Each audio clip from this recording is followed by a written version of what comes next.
how it is that majority, watch this, begins to become key. Majority begins to take over because you try to be like everybody else that's in your circle. Oh, okay. The reason why you got a tattoo was because somebody else got it. The reason why you got an earring was because somebody else got it. The reason why you got a nose ring was because somebody else got it. The reason why you got the hair color you got because you seen it on somebody. Oh, okay, all right. Y'all want to act like I'm slow. Not today. I'm coming down your lane. And so watch this. You never get to a place of becoming into your own identity. You never find out who you are. And then watch this. You don't want to listen to your parents because Will Smith said parents just don't understand. Watch this. Sometimes parents might not understand, but they know what's better and good for you in your life. Watch this. We got some of the most spoiled, rotten, bratty children in this day and time because of Uncle Al. They got better cell phones than we got. Some of them riding better than we got, and they want us to fill up their gas tank when they run out of gas. They want everything, but they don't want to do nothing for what it is that they get. And y'all ain't going to talk to me up in this place. And watch this. They make us feel guilty because they ain't wearing the latest fashion. When you shopping at the Goodwill and they want to go out to Northland and Fairlane and spend $100 on a pair of jeans, and then they tripping because you telling them to turn off the light, turn off the gas, unplug the cell phone. They tripping on you. You need to understand, people of God, that it's all because of their desire and their pleasure to do evil. It's the war.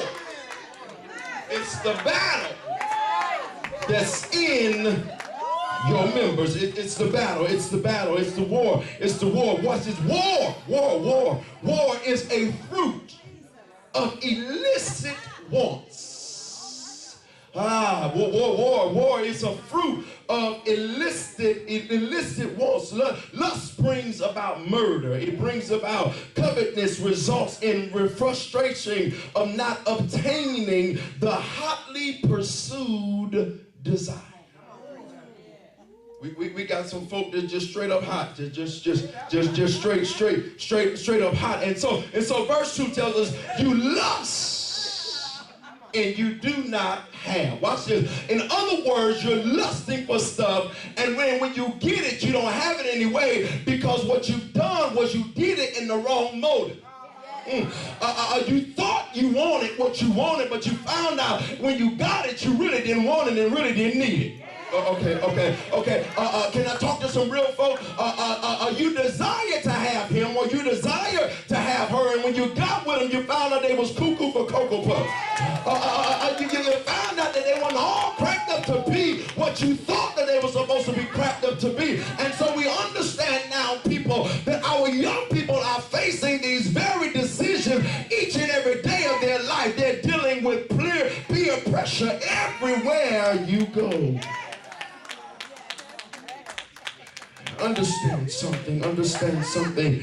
People of God, that it is God's pleasure. It's God's pleasure for us to come out of sin. It's God's pleasure for us to, as Galatians chapter 5 verse 16 says, I say then walk in the Spirit and you will not fulfill the lusts of the flesh.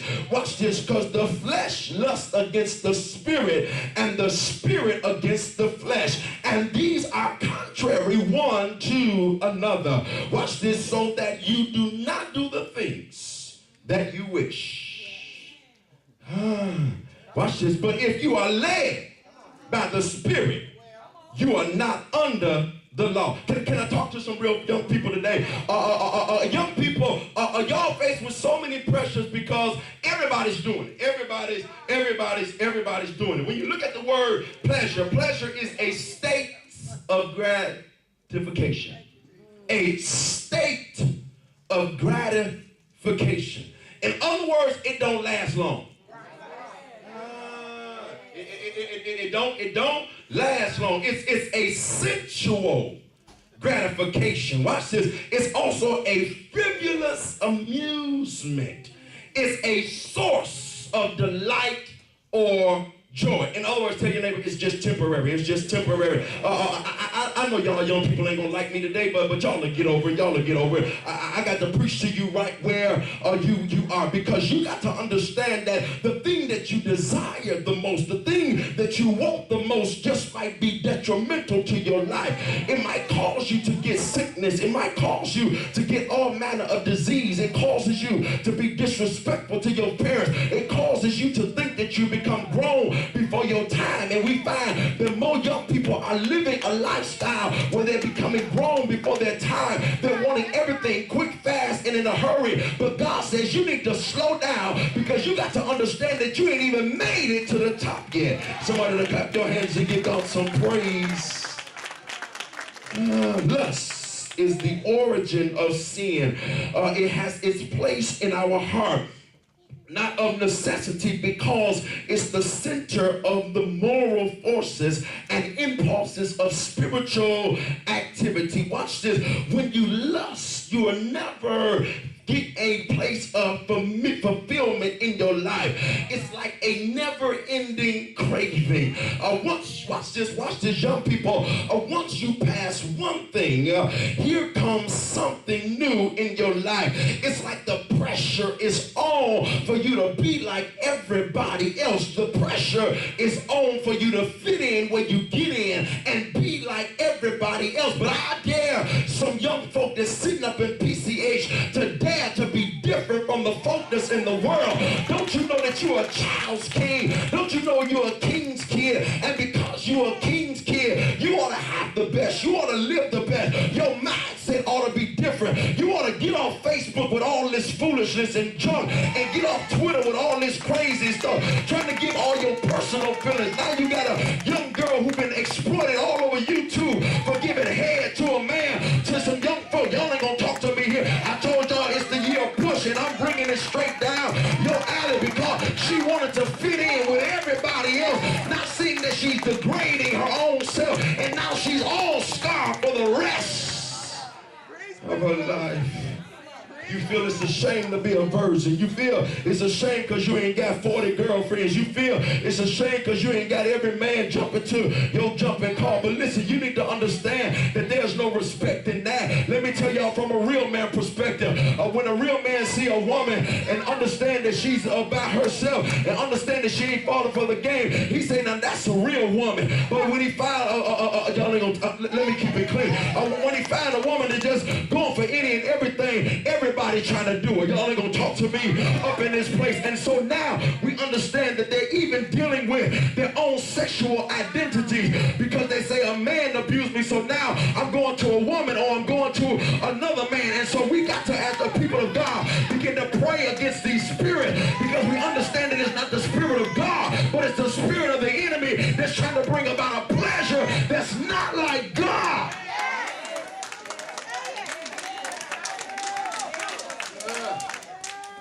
People, you need to guard yourself. You need to hold yourself. You need to make your own self happy. In other words, get in the Word of God. Stop listening to all this foolishness. Every rap song that you're listening to is degrading women. Every rap song that you're listening to, I listened to one the other day on somebody from Detroit, Mr. Big or whatever his name is, telling the girl, if I hit it, I own it. How in the world you gonna tell somebody I hit it, then I own it? Y'all ain't gonna talk to me up in this place. And watch this, because they know, watch this, that women are sensitive, and they know that women are always going out looking for a father, looking for a man to begin to bring pleasure to their life. So young fellas, I want to let you know you need to zip it up and leave it right where it's supposed to be, because you can't be a daddy. Your mama taking care of you. You living in her basement. You living in her house. So how you gonna try about, I'm gonna be the daddy, I'm gonna be the best father I can be? Get your behind the education. Go to somebody's school, get you a job, get you a trade, and do what God wants you to do. How about your neighbor say, we in the battle zone, we in the battle. Where my musician at? I need you to plug me. Y'all missing the scoop right now. Y'all need to be out here listening. You got to understand, people of God, that it is the desires of the pleasure of your heart. Because your nature is sin. mothers, fathers, let me help y'all today. I am your spiritual father. You can't be having all men and all kinds of women coming in and out your door either. Telling them this uncle knew and this uncle there and this sister's this your no. You got to show some respect, because guess what? The apple don't fall too far from the tree.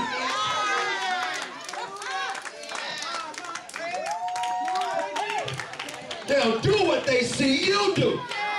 And then you come to the church crying, why my baby? Well, did you look in the mirror lately and see all the foolishness and all the junk that you did? Well, Pastor, I made some mistakes in life. Yes, you made some mistakes, but guess what? You under the umbrella of the Holy Ghost. Now you can begin to correct those mistakes and start afresh today. Oh, somebody clap your hands and give God some praise up in this place. And so now we find ourselves in a place where the cares of this world have overtaken our young people. The Bible lets us know in Mark chapter 4, verse 19, says, in the cares of this world, the deceitfulness of riches and the desires for other things entering in choke the word.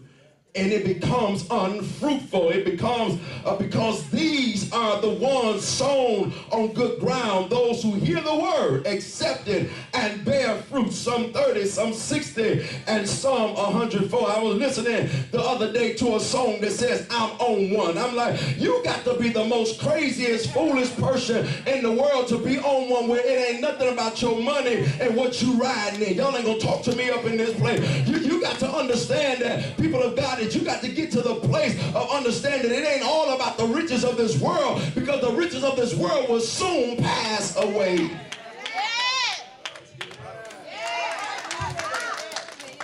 Well, somebody, we're in the battle zone. We're in the battle zone. We're in the battle zone. Watch the text. The text says, you lust and you do not have. Watch this. You murder and covet and cannot obtain. Watch this, Pastor, how am I murdering? How am I murdering? Well, let me help you. I'm glad you asked. When you murder the stuff that you kill for a relationship with your friends and with your family, you begin to disassociate yourself with folk that loves you.